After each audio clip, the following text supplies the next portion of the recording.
and I'm talking about brevity. I'll try and answer this as succinctly as I can, but there are a couple parts to it that I want to share with you. Let me go back.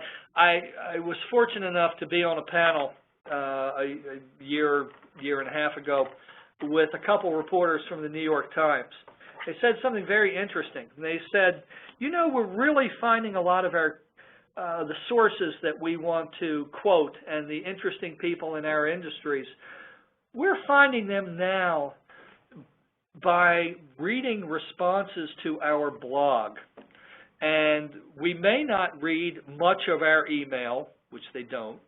We hardly ever listen to any of our voicemail, which they don't. But we do read every single response that's posted to our blog. So, with that insight, I went back to the CEO of our client, which was Standard Renewable Energy, and said, you know, here's something we ought to do. We need to identify the 2 or 3 most influential clean tech and or renewable energy blog writers.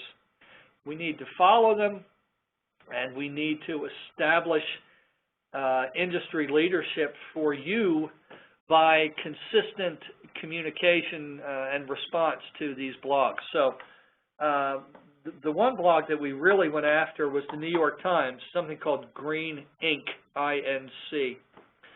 And we began corresponding, or we began posting to the New York Times Green Inc. blog, I'd say probably once a week. And that relationship began to manifest itself